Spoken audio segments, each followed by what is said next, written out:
Hi ladies, I'm Yanka of the Excellent Woman blog and vlog. And in this video, I'm going to be talking about what we currently are doing in our unschooling adventures as well as our adventures from August and September.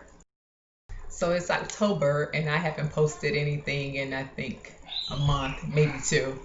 And I think the last video I did was our July unschooling adventures.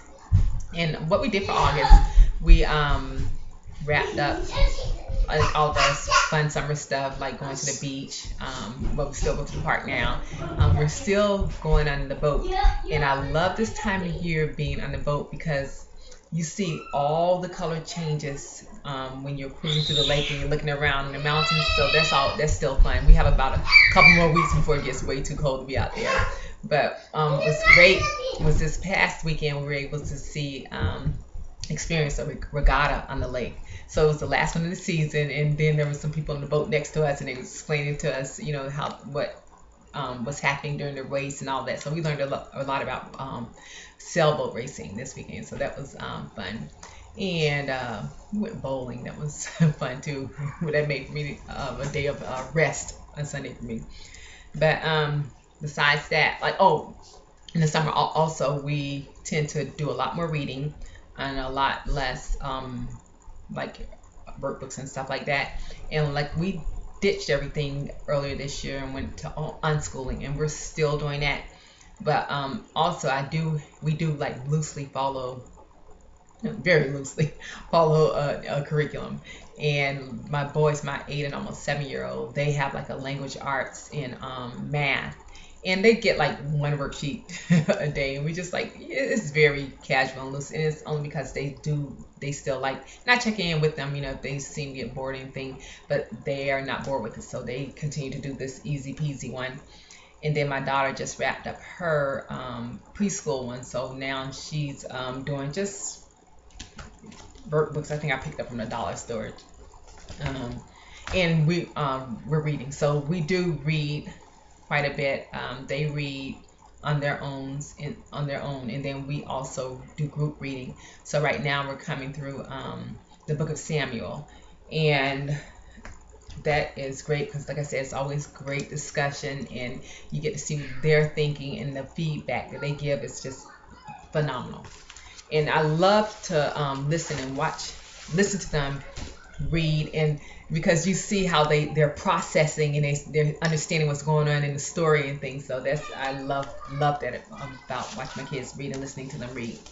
And the one of the books that we're reading together right now, or have read a couple of times, and there's been great discussions, is on Booker T. Washington. Earlier this year, I was actually listening to the audiobook Up from Slavery by Booker T. Washington, and they would hear it, and then they would ask questions, and we talked about that time period. And so I went in, got them this book. I thought it was good. I got it from the library. It's called 50 Cents in a Dream, and this is such a good book. I mean, you can do your own study off of that, just the time frame and what he dealt with. And that's one thing that I teach my kids, like, no matter what, you are never a victim of anything. I don't care what your circumstances are. You're never a victim. So this guy here, he grew up in slavery, and then he had this desire, such a desire. He just wanted to learn. He wanted to learn how to read and all that stuff.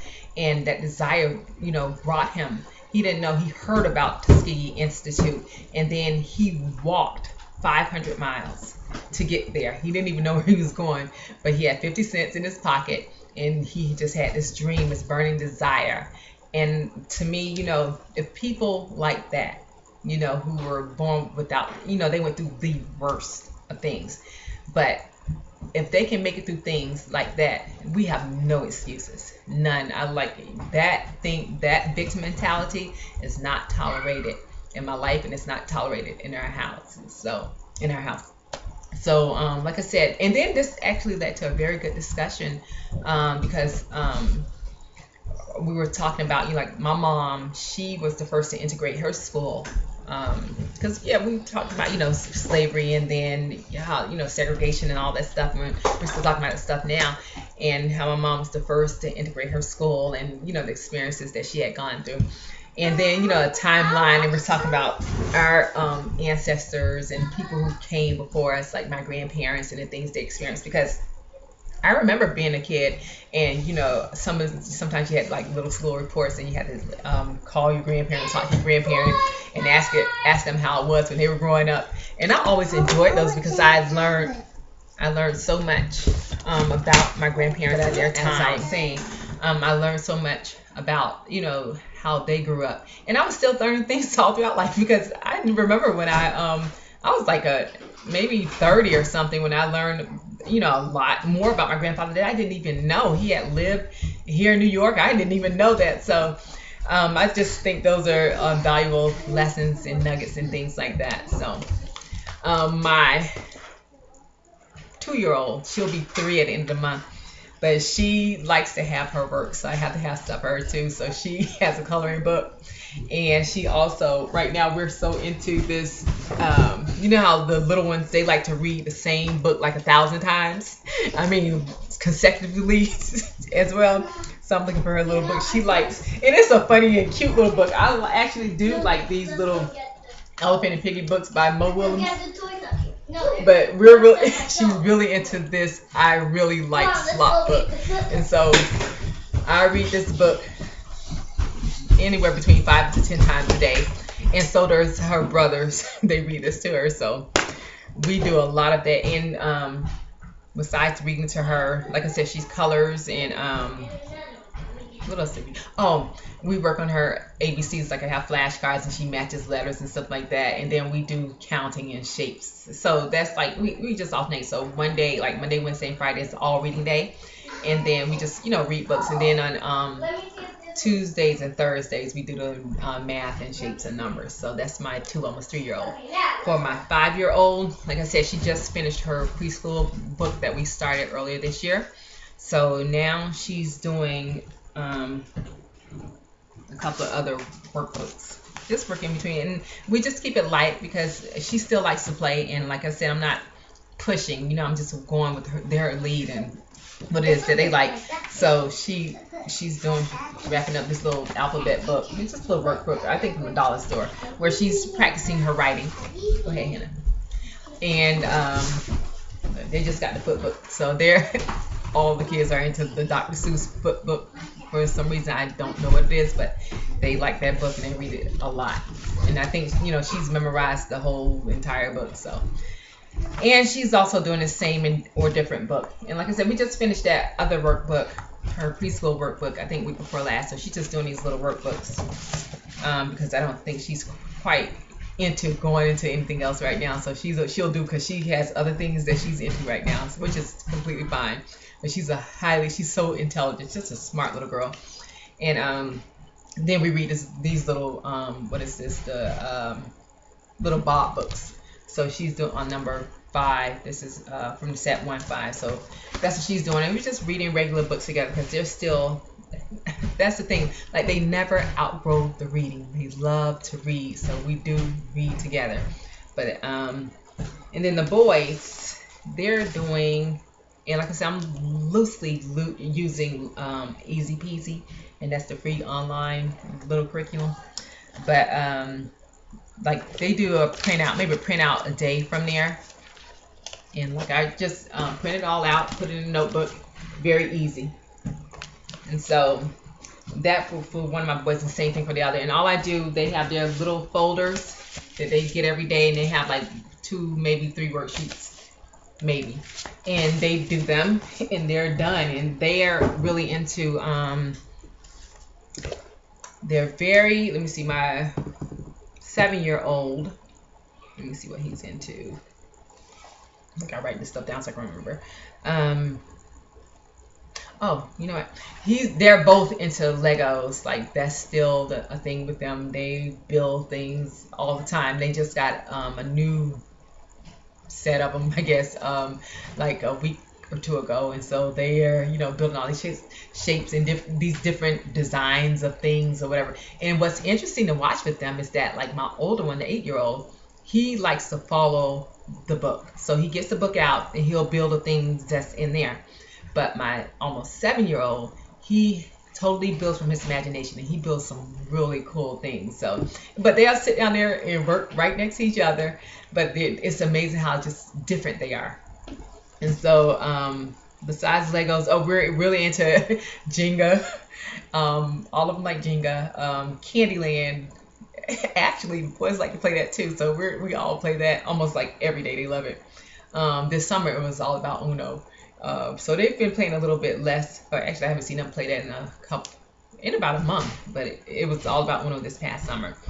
We're still into puzzles, and a lot of what they're doing right now is drawing. They do a lot of drawing and coloring things, and I just love to see their little drawings, especially Hannah's, because she draws these faces and stuff with the arms sticking out the head, and to me that is so funny because they all went to that same stage. It's just fun to see how like each stage, everybody come through these different stages and how they draw things and perceive the world. So that's funny to me. They're into playing games on their tablets and computers. So right now, the boys are doing ABC, yeah. And right now, my oldest, he's working on analog clock, telling time on analog clocks. So he's been doing that little game on ABC, yeah. And then my almost 7 year old, he's let me see, he's like doing reviews. So he's like doing addition and place value and things like that. But he'll be doing ABC for the rest of the week as well. And I think, the big thing that they're into too is Word World on PBS. And I really like that show because it's really neat. And that's another thing we do too. That show is fun. Watching how they make all the little characters and the little things in the show out of words. And they're teaching you how to sound out things. So like all the kids are into that, even my 2-year-old. And actually I am too, because I think it's just a very neat and creative show. And we've started drawing our own words and taking our own words and then making drawings out of them. So that's been cool that we got that idea from Word World. And I remember doing that as a kid myself. And another thing too is this Smarty Pants. My let me see, there we go.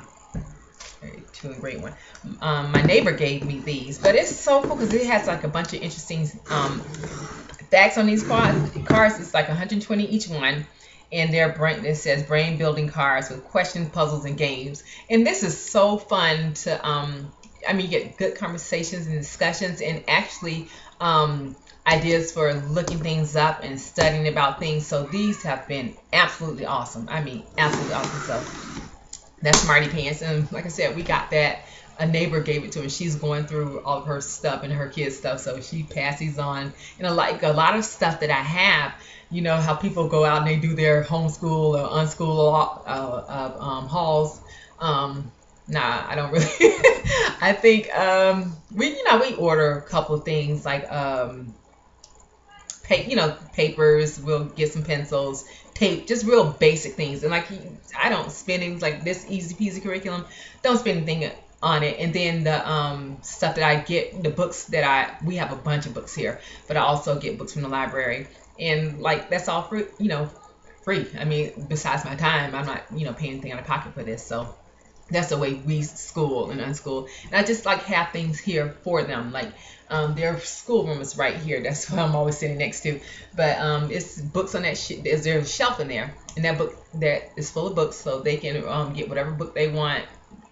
Then games. They have access to all the little board games and things that we have, and the puzzles, and it's just all the stuff is there available to them.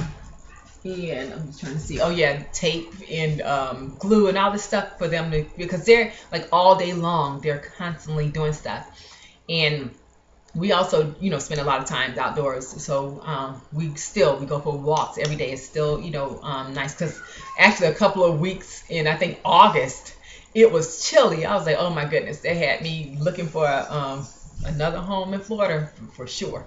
But if we don't go this year, we're definitely going next year. But So now it's been about 60s, so it's still nice to go out. We got a new fire pit, so we been sitting around a fire pit and playing outdoors. So they've been extended their outdoor time.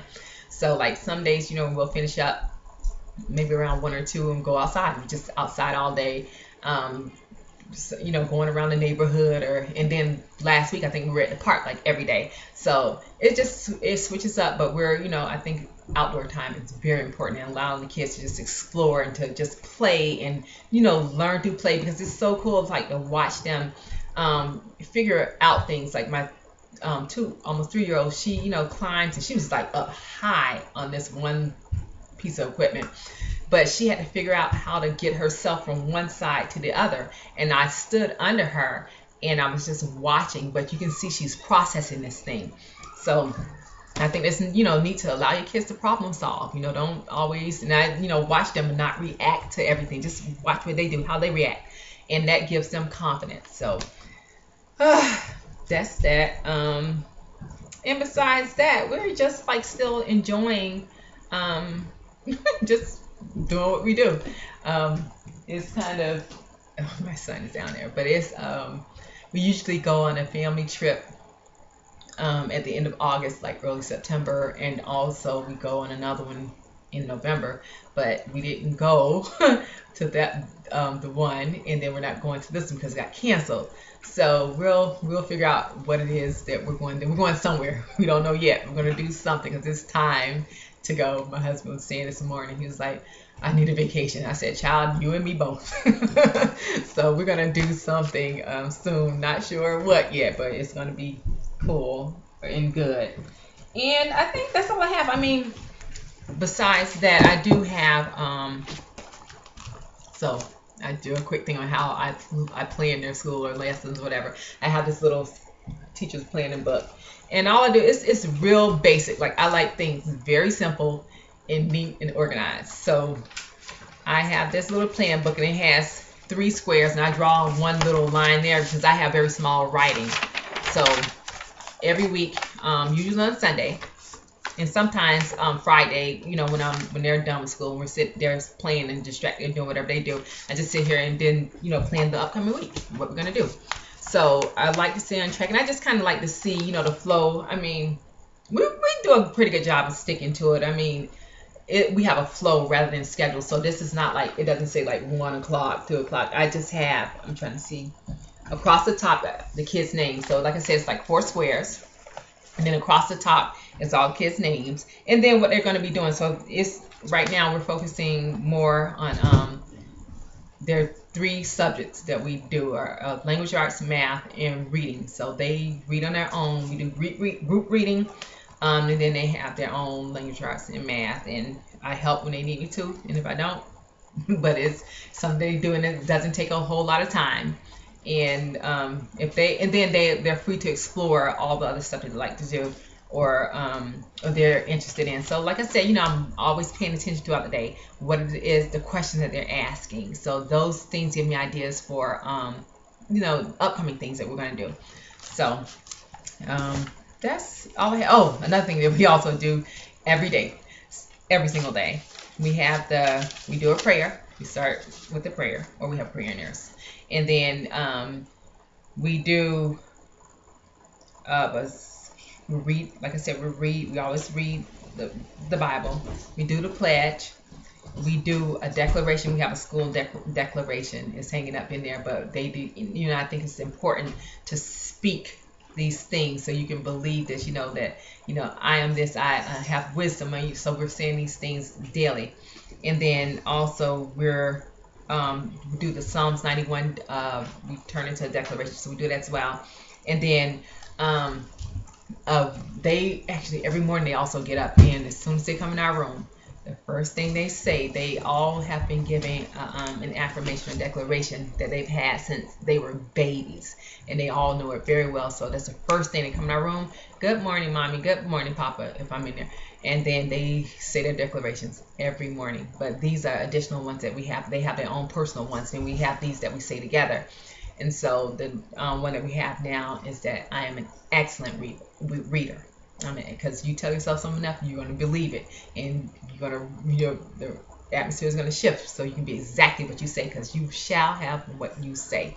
So, I think I may add a couple of pictures because this video is already long, and it won't be, so it won't be overwhelmingly long, because I don't even like to watch long videos. I'm like, okay, what are they talking about? Let's get this done.